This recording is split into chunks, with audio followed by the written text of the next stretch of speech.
Bueno, en esta segunda etapa, como comentamos antes, hacíamos focos en los dos problemas que nosotros identificamos como complejos de maleza más problemáticos en Argentina en el momento, que son los yuyos colorados resistentes, que bueno, en Argentina incluye más de una especie, pero son Amaranthus, y luego Chris nos va a hablar de gramíneas, que es otro complejo de especies muy problemáticos en Argentina, así que bueno, elegimos esos dos temas para este seminario. Así que bueno, empezamos con Aaron, quien se va a enfocar en los yuyos colorados. Él es de Estados Unidos y es el país con más problemas de este grupo de especies. Adelante. All right. Thank you very much. Muchas gracias. Un hermoso día afuera. Es mi primera vez en Argentina. Ayer tuve la oportunidad de pasear por el campo y hasta ahora dos cosas me impactaron de Argentina: la naturaleza maravillosa de la gente y el bellísimo campo. Y quisiera decir esto, y lo vengo pensando desde algunas semanas. He visto fútbol en Alemania y he visto fútbol en Argentina. Fútbol es mejor en Argentina.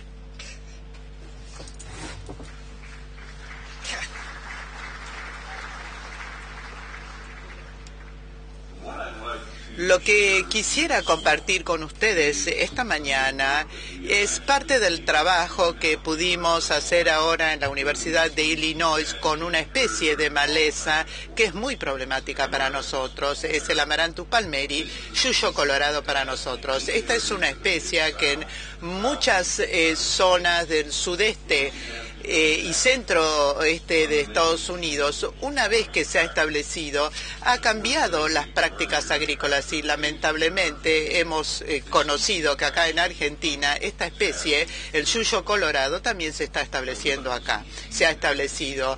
Cuando vemos la etapa de plantín de la especie, no se ve muy distinta de las distintas especies de amarantos que tenemos acá en Argentina o que las que tenemos en Estados Unidos. Pero el problema es que no se queda en esa etapa por mucho tiempo si lo vemos muy de cerca. Esta es una fotografía tomada en el norte y este de St. Louis, Missouri, hace unos años, y si lo vemos bien de cerca, este es un campo de soja y esta es una población en este campo que ha estado apenas 3 años.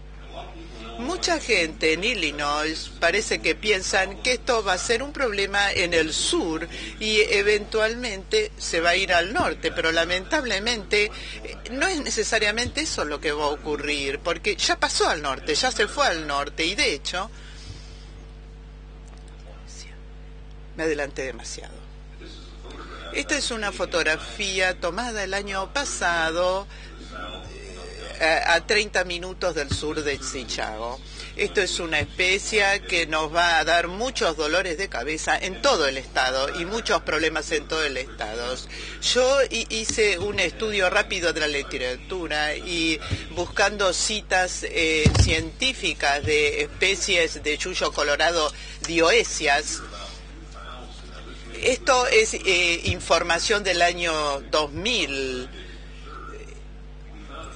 Y encontramos 42 citaciones en trabajos sobre la Amaranthus tuberculatus y 9 para Amaranthus palmeri, pero entre 2001 y 2011, en estos 10 años, fíjense la cantidad de citaciones en trabajos.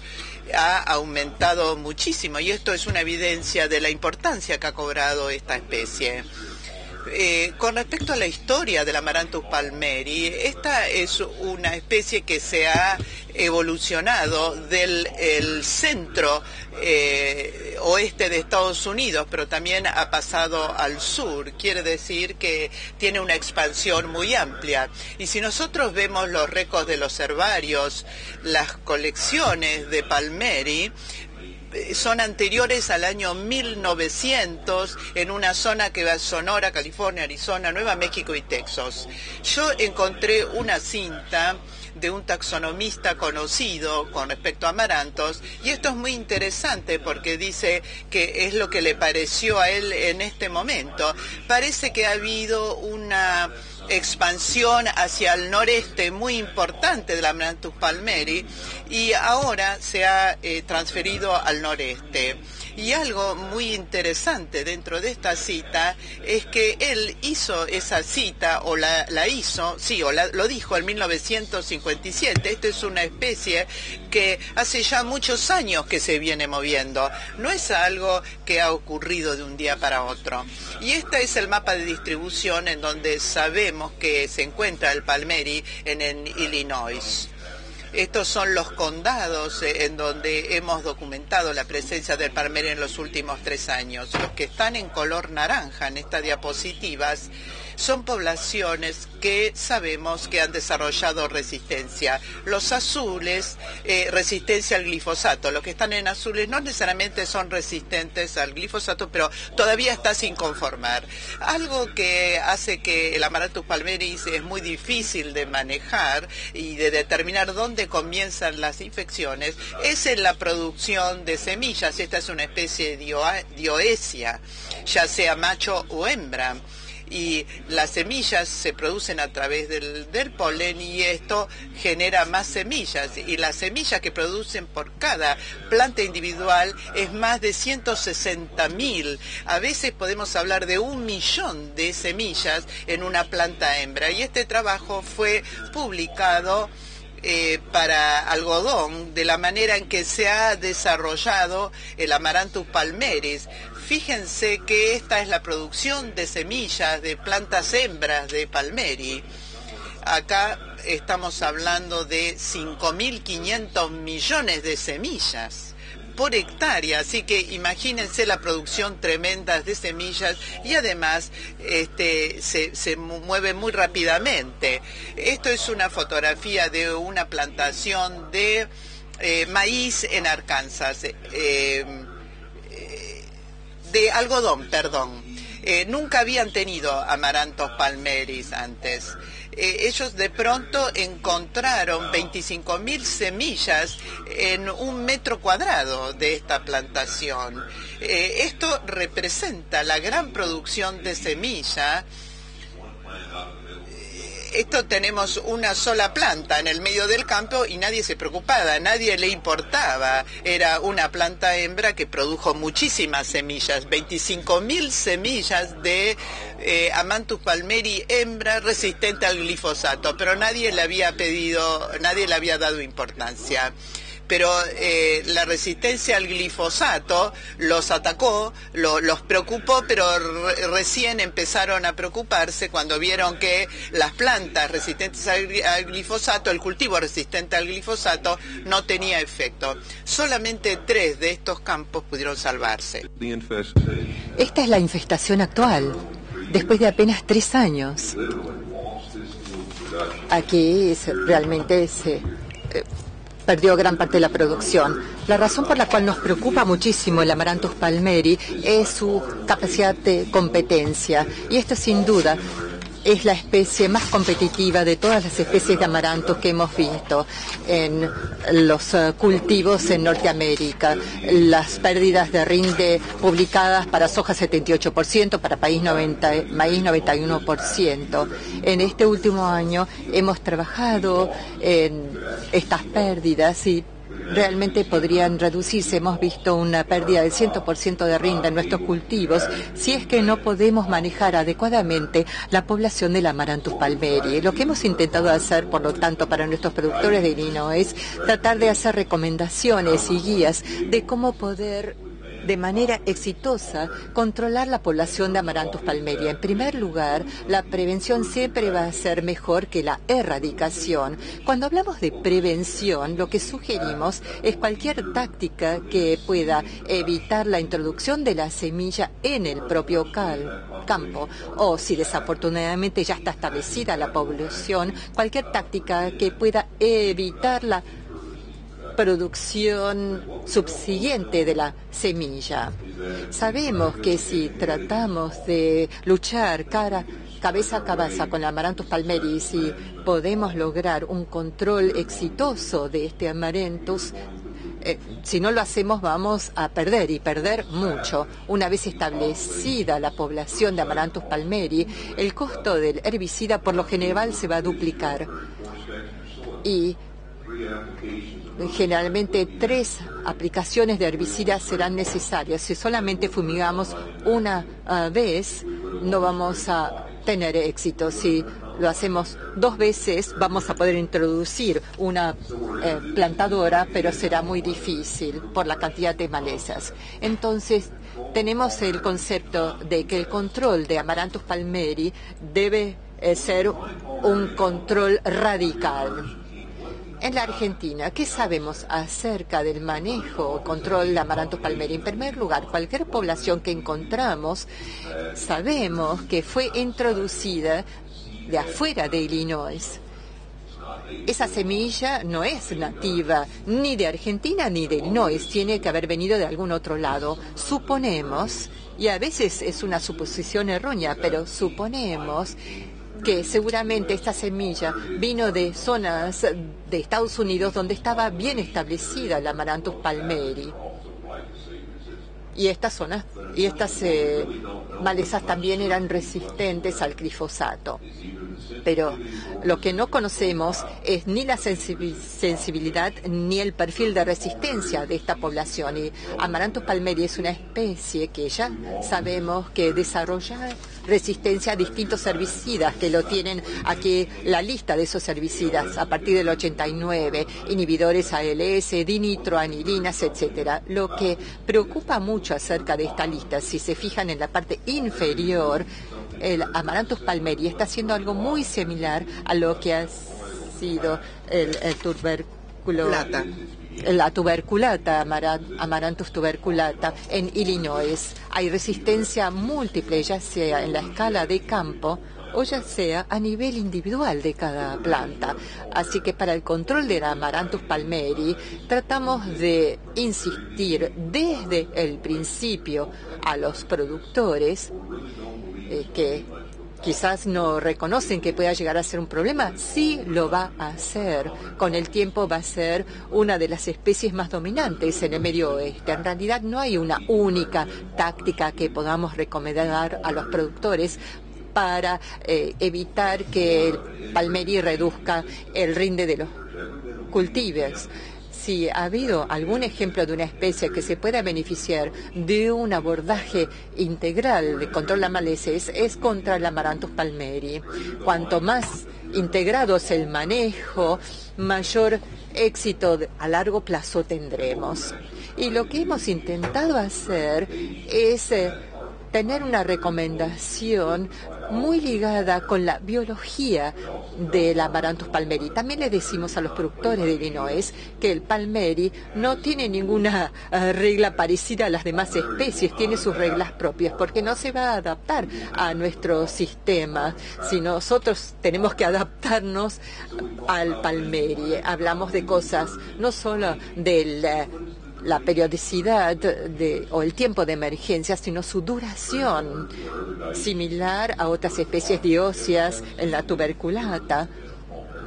Tenemos una duración muy larga y continua en el palmeri. Hablamos de la tasa de crecimiento. Es aquí donde vamos a tener problemas en Illinois, porque la rapidez con la cual aumenta su tamaño es enorme. Hablamos de muchos centímetros por día.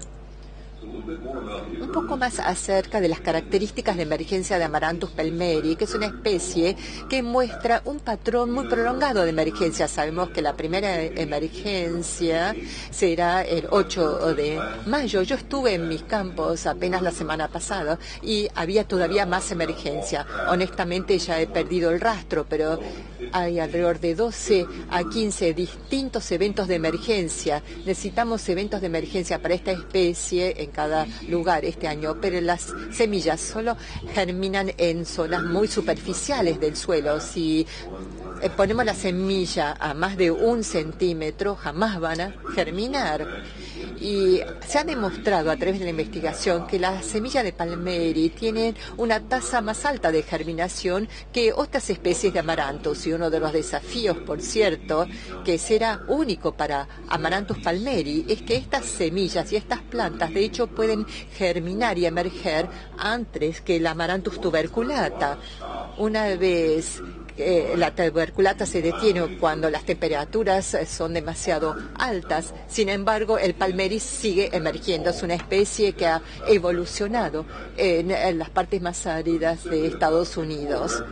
Aquí tiene una representación gráfica de lo que hemos visto este año en un sitio que está apenas a 35 millas de Chicago. Hemos plantado todo el 22 de mayo.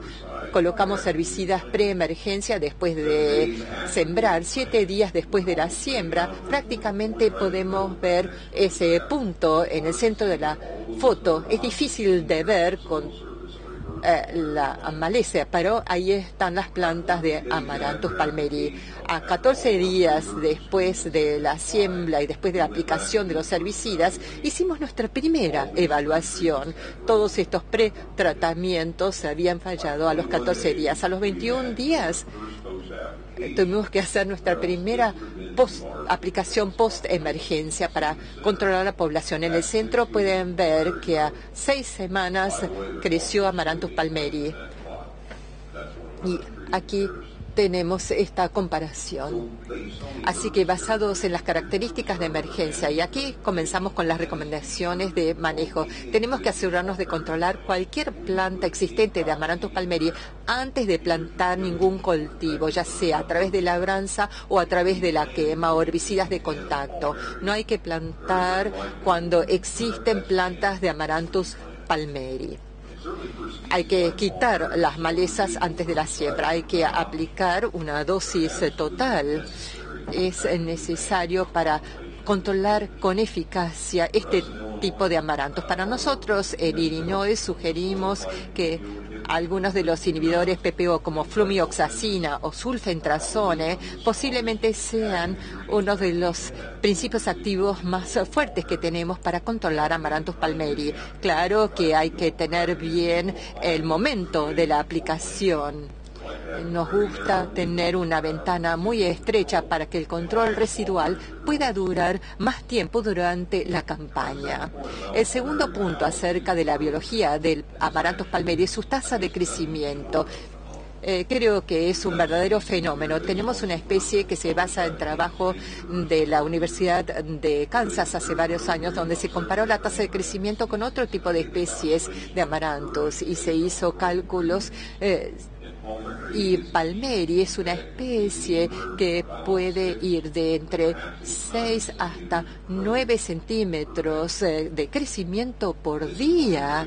Y este es uno de los más grandes desafíos que tenemos, porque no tenemos suficiente fumigación de herbicida en Illinois para cubrir todos los campos en poco tiempo. Y esta foto quizás lo ilustra.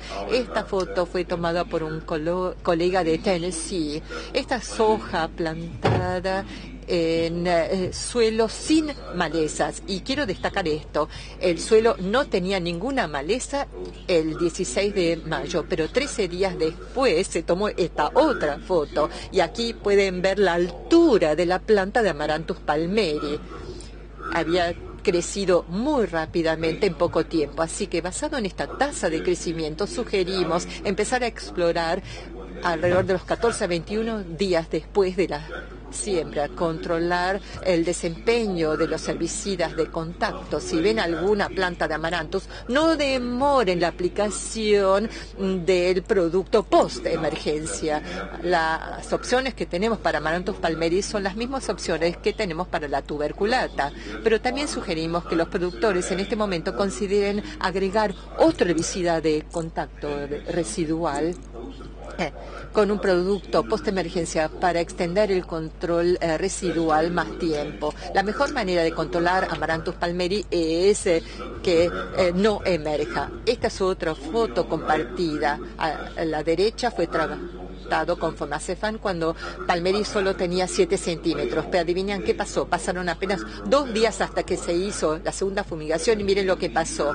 Al fin de año, esta es la foto del campo. A la derecha, tratado con Fomacefan de 7 centímetros con Amaranthus palmeri. 7 días después ya tenía 14 centímetros. Así que podemos perder estas poblaciones muy rápidamente. Otro ejemplo, esto es Fomacefan más glifosato cuando el Amaranthus tenía 12 centímetros. Esta foto se tomó el 21 de junio y esta otra se tomó el 14 de julio. Es el mismo campo. Tuvieron que resembrar porque no pudieron controlar el Amaranthus palmeri. Otra sugerencia, recomendamos explorar los campos dentro de los 7 o 10 días de la primera post-aplicación. ¿Cuán eficaz fue? Necesitamos tratar bien qué tan bien funcionó el herbicida residual agregado. Si vemos un control de menos del 100%, tenemos que hacer una segunda post-aplicación. A veces podemos utilizar el mismo herbicida y a veces tenemos que rotar con otro herbicida. Y al final de la campaña, finalmente, quitar físicamente cualquier planta de Amaranthus palmeri antes de su polinización, porque de lo contrario vamos a seguir agregando semilla al banco de semilla. Muchos piensan que esta es una presentación muy negativa de la situación terrible, pero podría ser peor de lo que he contado. Si nosotros no luchamos bien contra la planta, no vamos a ganar. La manera de ganar la batalla está escrito aquí en pantalla. Si nosotros atacamos la planta, vamos a tener un gran desafío frente a nosotros. Sin embargo, la clave para controlar el palmeri es controlar la semilla. Este trabajo se hizo en Amaranthus tuberculata en Illinois. El experimento se hizo en un campo con una enorme población de tuberculata. Así que en el año 96 toda esa semilla se agregó al banco de semilla, pero después del año 96 no se permitió ninguna semilla que llegara a madurar y que se agregara a ese banco de semilla. Y pueden leer más o menos a la mitad de la diapositiva, después de apenas 4 años, el resto de la semilla viable del banco de semilla fue mucho menos del 1%. Una vez más, hemos discutido muchísimo en controlar el banco de semilla. Los herbicidas que vamos a tener que utilizar, herbicidas residuales, van a ser muy importantes. También el aplicado post-emergencia. Pero finalmente tenemos que controlar la semilla y la producción de semilla. Estos son todos ejemplos de Arkansas. Y puede ser muy importante. Tenemos algunas de estas hembras que van a producir semilla viable y entonces nos vamos a encontrar en algunos años con todos estos problemas. Pero si nosotros podemos evitar que esta semilla vuelva al banco de semilla por un periodo de entre 3 a 5 años, vamos a notar que la densidad de población va a empezar a reducirse muy rápidamente. Para concluir, acerca del control de Amaranthus palmeri, con gusto voy a responder a sus preguntas después. Palmeri, particularmente el palmeri resistente a herbicidas, es una amenaza muy seria para nosotros en Medio Oeste. Y es una especie que puede dañar muchísimo, por cierto, la producción aquí en la Argentina. Las poblaciones han sido identificadas en muchas partes de Estados Unidos y también en la Argentina. La resistencia al glifosato va a continuar y esto es un rasgo que puede expandirse muy rápidamente de región a región. Y muchos de estos rasgos resistentes al herbicida puede pasar al polen y este polen se puede esparcir muy rápidamente, aun si se permite que pocas plantas permanezcan en el campo. Un abordaje integrado es crucial para controlar con éxito Amaranthus palmeri. Herbicidas post, como también vamos a considerar la labranza y otras técnicas que podamos utilizar o nuevas herramientas que podamos investigar para dañar la semilla, por ejemplo, es otra solución. y esto forma parte del control de las semillas. Hay que seleccionar bien el herbicida, utilizarlos a las dosis adecuadas, pero la mayoría de nuestros post-herbicidas solamente van a ser eficaces en Amaranthus palmeri en plantas de menos de 7 centímetros. Si tienen más de 7 centímetros, no vamos a poder controlar la planta. Así que con esto concluyo mis comentarios. Muchísimas gracias por la invitación para poder compartir con ustedes esta información. Si puedo ayudarlos desde el estado de Illinois, por favor, no duden en contactarme. Muchas gracias. Chris. Buenos días. G'day, ladies and gentlemen. Damas y caballeros, estoy muy contento de estar acá. Este es un congreso muy destacado. También quiero agradecer a NUFAM de Argentina, que ha organizado mi viaje para participar en este congreso y me están cuidando muy bien, se están ocupando de mí muy bien. Voy a hablar sobre ryegrass. En esta diapositiva tiene los nombres de quienes integran mi equipo de investigación, que que nos ocupamos de investigar sobre la resistencia a herbicidas del ryegrass. Nosotros recibimos financiación para investigación y desarrollo, trabajo para la Facultad de Agricultura, Alimentos y Vino de la Universidad de Adelaida. ¿De qué voy a hablar? En Australia la producción de granos está dominada por el trigo, es el cultivo dominante. Los campos son grandes, muy mecanizados, la resistencia a herbicidas post-emergentes es muy común en las malezas gramíneas. Bueno, tengo en pantalla la versión en inglés, lamentablemente. ¿La podríamos cambiar a la versión en español?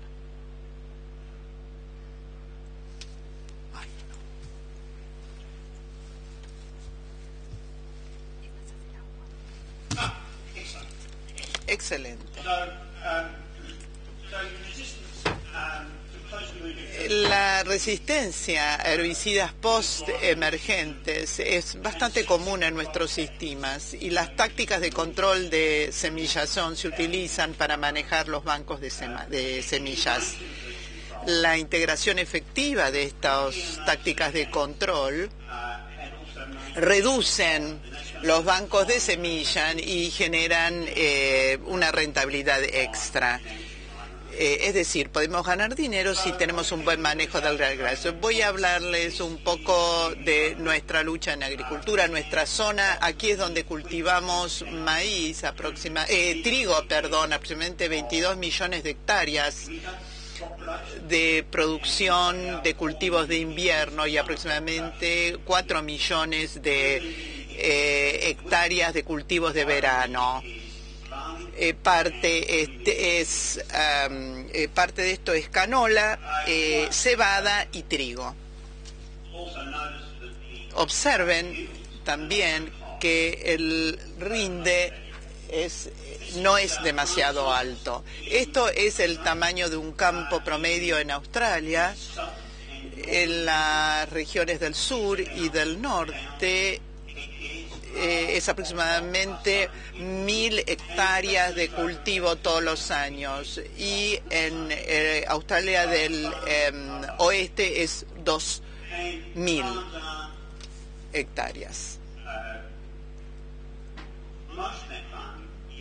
La mayoría de los campos trabajan bajo siembra directa. El ryegrass anual es la maleza más problemática en Australia, en los cinturones de cultivo del oeste. El ryegrass anual está muy expandido. Ocurre en grandes números, se poliniza a través del viento, polinización cruzada y tiene una alta diversidad genética.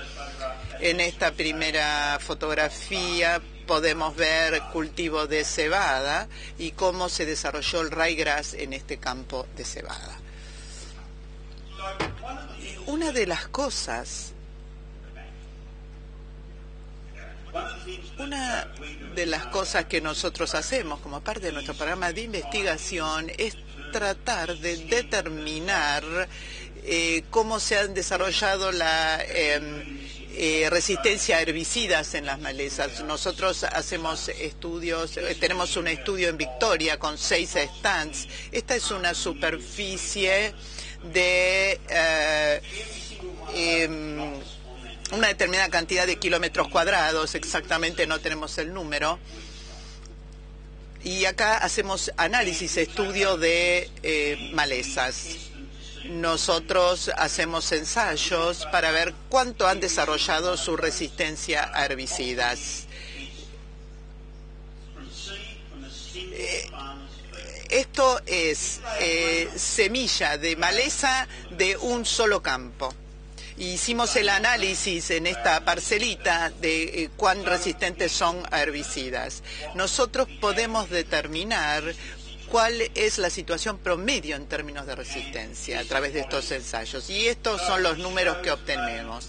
Estos nos muestran la cantidad de zonas de cultivos en Australia del Sur, en Victoria y en otros sitios, en otras. Fíjense el tipo de herbicidas que utilizamos. Empecemos con el Hoegrass, que es un herbicida gramínea post-emergencia. Mayormente no trabaja. Después tenemos Glyn, que es Sulfexuron. Después Axial, que se aplica post-emergencia para ryegrass en trigo. También Select, que se introdujo en el 2005, y en el 2005 esto no funcionó y ahora prácticamente tampoco funciona.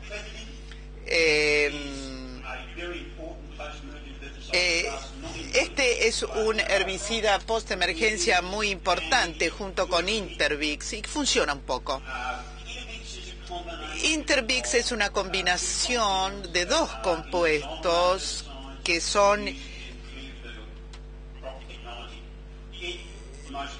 que tampoco funciona demasiado. El trifularín al principio funcionó un poco, pero ahora podemos decir que no funciona mucho tampoco. Si consideramos la población de la cual hemos recogido de más de 1000 campos en Australia, en este diagrama podemos observar que estas poblaciones pueden tener resistencias hasta 6 herbicidas distintos. Entonces, la pregunta que nosotros nos hacemos, no nos quedan herbicidas post-emergencia que tengan efecto, ¿cómo voy a controlar mi maleza? Esta es la situación en la que nos encontramos ahora. Y ahora les voy a contar cómo solucionamos este problema o qué es lo que estamos haciendo. Las reglas generales que nosotros utilizamos para el manejo de malezas resistentes a herbicidas son muy sencillas. Tenemos tres reglas. La primera es mantener bajo el número de malezas, reducir las poblaciones. Tenemos que tener trigo puro. La segunda regla es rotar los modos de acción de los herbicidas en la medida en que se pueda. Esto es manera de poder seguir utilizando los herbicidas en el futuro. Y la tercera es reducir la semillazón de las malezas, evitar que vuelvan a entrar al suelo. ¿Cómo hacemos todo esto cuando no tenemos ningún herbicida post-emergencia efectivo? Lo hacemos utilizando herbicidas residuales y lo combinamos con detener la semillazón o el establecimiento de la semilla. ¿Cómo hacemos para justamente lograr esto? Esto es una linda plantación de cebada a la hora de la cosecha, en la época de la cosecha. Más o menos son 4 toneladas por hectáreas. pero acá tenemos malezas que quieren repoblar su banco de semillas. ¿Cómo lo controlamos? ¿Cómo evitamos eso? No, tenemos distintas técnicas que podemos utilizar. Podemos reducir la altura de los cultivos, podemos quemar el rastrojo, podemos quemar las ringlas o hileras. También hemos desarrollado equipos que nos permiten tomar la semilla que sale de la cosechadora y sacarla del campo. Se pueden enfardar todo el material, lo sacamos del campo, tenemos un destructor de semillas y tenemos un colector, un cargador de granza que justamente saca toda esta granza del campo. Hay una serie de prácticas que tenemos, que ponemos en práctica, y tenemos otra práctica que es la de cultivar al final o aplicar un herbicida no selectivo al final del cultivo, cuando se ha desarrollado el cultivo.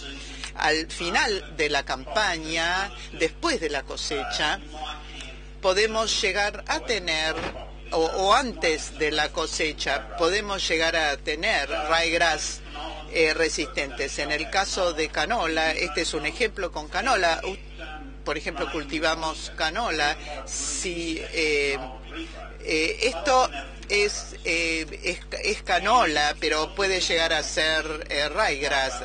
Ahí, por la competencia, el ryegrass deja mucha semilla. Este es un trabajo en el que consideramos cómo tratamos de reducir la cantidad de producción de semilla en este sistema. Nosotros trabajamos considerando, bueno, a ver, ¿qué hacemos con esto? Y estos son los resultados que obtuvimos. Aquí controlamos la cantidad de semillas que se producía en función del glifosato y en función de la germinación de la semilla de ryegrass. El crecimiento llegó aproximadamente al 75% y ahí hicimos lo que llamamos el top cropping, que es aplicar al final de la maduración del desarrollo del cultivo.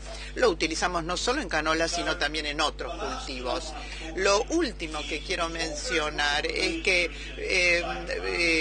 para mí es muy interesante toda esta investigación. Le decimos a los productores que hay que reducir la cantidad de malezas, tenemos que ver el tema del sitio de acción y también tenemos que reducir el banco de semillas. Pero los productores me dicen, bueno, ¿cómo puedo hacer esto? Este es un ensayo que hicimos, que es bastante complejo, pero los voy a simplificar. Nosotros tomamos un campo que estaba totalmente descontrolado en malezas de ryegrass. Y utilizamos una determinada técnica del control de banco de semillas, que es con el autumn hay, que no es muy costoso, o sea, es bastante accesible. Tuvimos una primera estrategia que era la más económica, que utilizamos una herramienta que era un herbicida. La segunda estrategia de manejo, un poco más costosa, que utilizamos dos herramientas. Una de estas es que comenzamos a empezar a utilizar algunos de los herbicidas residuales nuevos que habíamos desarrollado en Australia, y seguramente acá también los conozco. Y el tercero, lo conocen. Y el tercero es que hicimos una especie de superposición y hicimos este crop topping, que fue aplicarlo al herbicida cuando el desarrollo del cultivo ya estaba completo. Tenemos una estrategia que es muy fácil, una intermedia y otra más difícil, más costosa. Vamos a ver los resultados que obtuvimos de este estudio.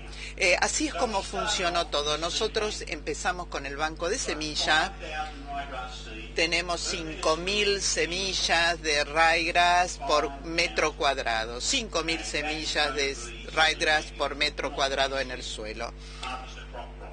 Aquí no se podía cosechar el cultivo. En ese primer año logramos reducir la población bastante este primer año, pero pensamos que íbamos a aplicar esta estrategia más fácil, es decir, empezar trabajando con el banco de semillas. Pero en general las estrategias más fáciles no funcionan. Cuando empezamos a pasar con la estrategia 2, que era la intermedia más difícil, mantuvimos igual el banco de semillas. Y ustedes podrían pensar que eso, bueno, es un resultado bastante bueno, porque bajaron el banco de semillas y lo mantuvieron.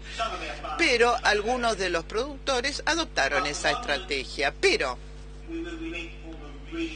cuando comenzamos a utilizar la estrategia más difícil, más compleja, empezamos a verdaderamente reducir ese banco de semillas. Aquí establecimos una relación de semillas que teníamos al principio del ensayo con respecto de las que obtuvimos al final del ensayo. Cuando la relación es aproximadamente 1, significa que el banco de semillas se ha mantenido igual. Cuando es menos de 1, significa que se ha reducido. Fíjense esto.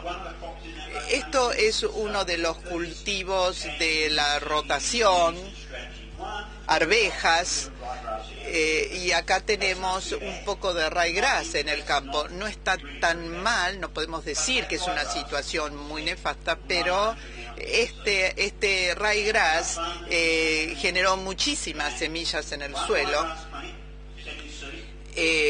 Con una sola ryegrass que establece semillas, esto continúa.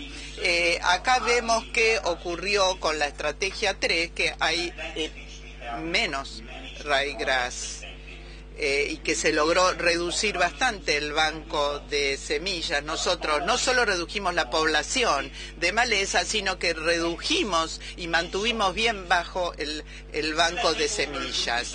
Bueno, esto se ve muy bien y suena muy bien, pero bueno, el tema es que necesitamos gastar más dinero para manejar la maleza de ryegrass. Pero ¿cómo voy? Los productores se preguntan, ¿dónde voy a obtener ganancia? ¿Cómo hago para recuperar ese dinero? Entonces nosotros consideramos otra vez estos ensayos y dedujimos cuánto se está gastando para el control de malezas y cuánto dinero recuperamos, qué rentabilidad tenemos.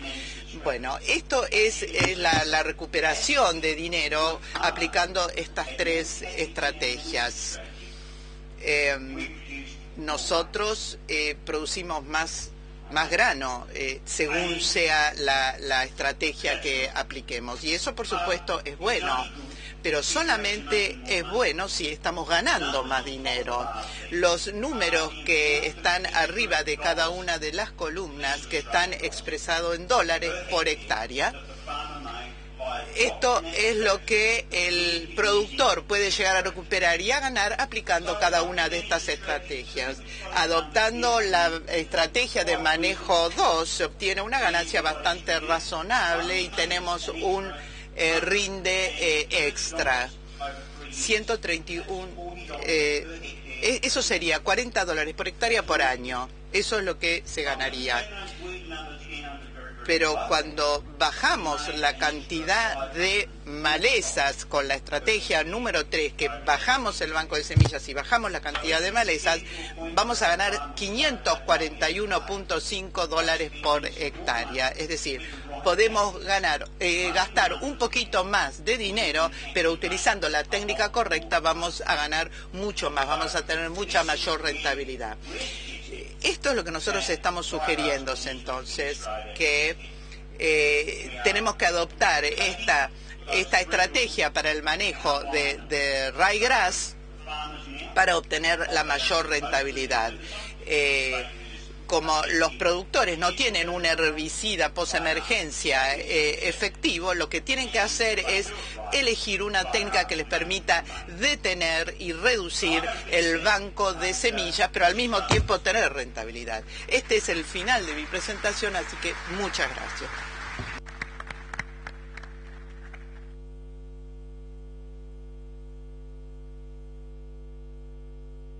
bien, le agradecemos entonces a los dos oradores, a Christopher Preston y a Aaron Hager. Y ahora Martín Marcetti va a poder moderar preguntas que ustedes pueden haber hecho al teléfono de preguntas a través de los mensajes de texto que van a aparecer en pantalla en instantes nada más. ¿Pueden traerle auriculares para la traducción? Sí, ya le ponemos auriculares a Christopher.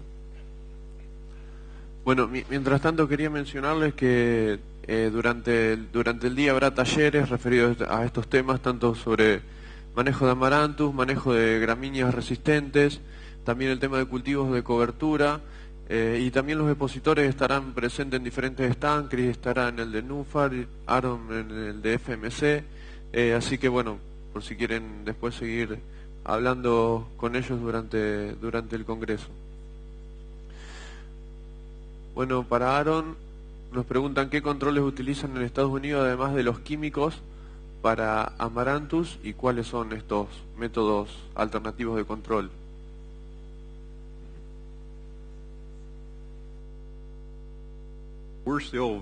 Todavía estamos dependiendo mucho de los herbicidas en gran parte. Sin embargo, debido a lo que estamos viendo con la acumulación de resistencias en las especies de amaranthus, similar a lo que mencionó el doctor Preston en Australia, estamos pensando en prácticas alternativas, como por ejemplo utilizar un sistema de cobertura durante el otoño y que pase también hacia la primavera para suprimir la cantidad de germinación y de semillas. Nosotros utilizamos a labranza mecánica. Hemos visto un cambio bastante drástico, quizás, en hectáreas que no fueron labradas durante varios años, intentando manejar el banco de semillas, enterrando más profundamente las semillas. También cuando estaba volviendo de nuestro sitio de investigación, vimos un productor en la semilla que tenía, estaba removiendo, quitando la semilla o la planta de maleza manualmente. Utilizamos los herbicidas con eficacia, pero tenemos que superar la mentalidad en Illinois que las malezas es algo que realmente podemos controlar, porque tenemos realmente que pensar en todas las técnicas disponibles para poder controlar adecuadamente esas malezas, y nos estamos centrando principalmente en la población de amaranthus para ver cómo controlar esta especie con mayor eficacia. ¿Hay alguna otra pregunta? Para Aaron también le pregunta qué herbicida es más residual, si sulfentrazone o flumioxazin. Espero que se lo puedan traducir bien.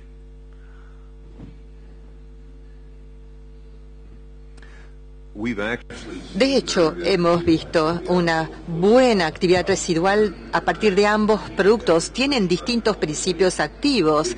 Típicamente, a partir de nuestro trabajo durante años, son comparables. En algunos casos, vemos un poco mayor persistencia en amaranthus con los productos que contienen sulfentrazone, pero sin importar el tipo de herbicida aplicado, hay que prestar atención a la dosis recomendada por la etiqueta según la textura del suelo. También alentamos a los productores no hacer la aplicación simplemente y suponer que a partir de entonces todo va a funcionar. Gran parte de los herbicidas preemergencia se aplica una vez hecha la siembra y mecánicamente no podemos introducir esto en el suelo, así que dependemos muchísimo de la lluvia. Si no hay precipitación, la precipitación necesaria, muy poco de los principios activos se desempeñan como deberían.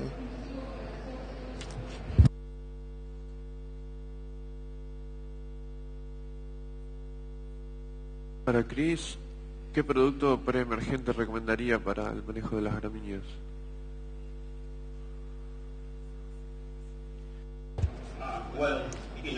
En Australia nosotros tenemos principios activos nuevos para el control del ryegrass. Además, tenemos compuestos antiguos. Una de las cosas que hemos estado trabajando en los últimos 7 años es desarrollar nuevos productos herbicidas para el control del ryegrass. Actualmente nuestro mejor producto es piroxasulfone, que es un nuevo principio activo, primero registrado en el año 2012 en Australia, y posiblemente sea el único herbicida que yo recuerde que se ha hecho esto. Es muy eficaz, pero lo que estamos haciendo es agregar otro herbicida de preemergencia, piroxasulfone. Hemos utilizado Trialat, que es un herbicida antiguo. Nosotros lo estamos utilizando para el control del ryegrass también. Y esto funciona por razones interesantes. Quizás no tenga tiempo de desarrollar esto ahora, pero esa es una estrategia. Y otra estrategia es utilizar piroxasulfone y luego volver tempranamente, post-emergencia, con un herbicida residual. En este caso utilizamos algo que sea soluble en agua, como por ejemplo metolaclor y acetoclor. El que utilizaría depende de la circunstancia, del tipo de maleza, pero nosotros diríamos que lo que hacemos ahora en Australia, si no utilizamos uno, utilizamos más de uno, porque es necesario reducir la cantidad de malezas lo máximo posible, porque la única otra opción para controlar las malezas es al final del desarrollo del cultivo.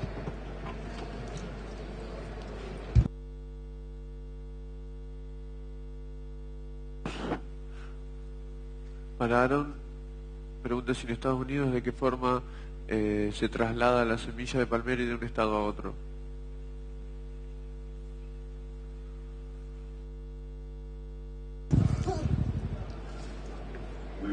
En realidad no tenemos suficiente tiempo para desarrollar esto. Hemos visto la semilla de palmeri que se traslade de maneras que hace 5 años ni siquiera nos hubiésemos imaginado. Hace 3 años yo estaba regresando a mi ciudad y estaba viendo algunos de los campos que tenían palmeri, y de repente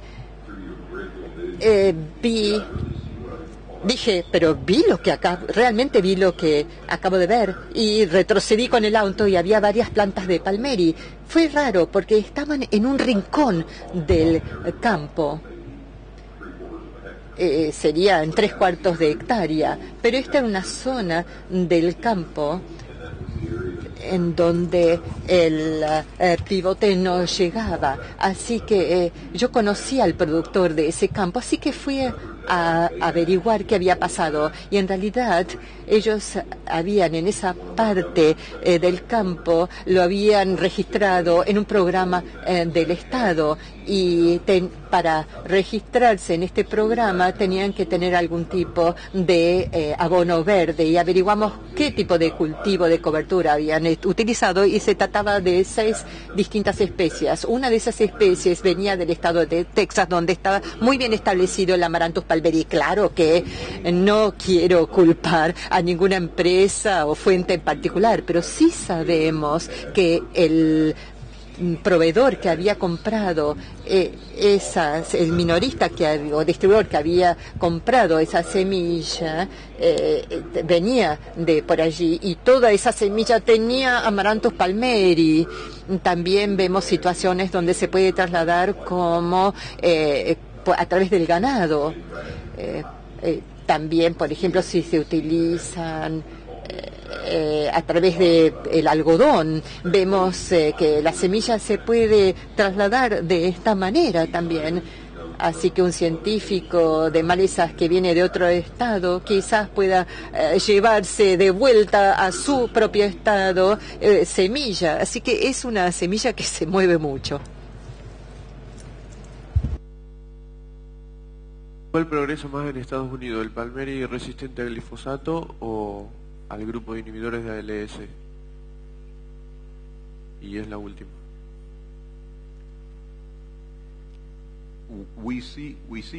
Nosotros vemos ambas resistencias para inhibidores ALS y glifosato.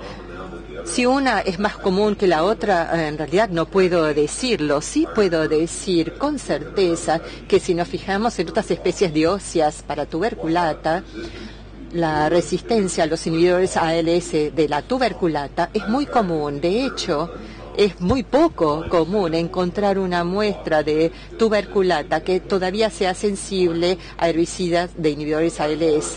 Muy pocas veces lo encontramos, pero la mayoría de nuestras poblaciones de tuberculate son resistentes a ALS. La resistencia al glifosato, vamos a ver mayor evolución de resistencia para glifosato en Palmeri. Sospechamos que gran parte del Palmeri también tiene resistencia a ALS, si bien no hemos hecho suficientes estudios para ese tipo de resistencia como lo hemos hecho para el glifosato. Bueno, entonces con esto terminamos el panel. Me quedo con una frase de Chris o con un slide que mostró donde el manejo más complejo era el que más ganancia dejaba, y creo que eso es lo que hoy nos está pasando en Argentina.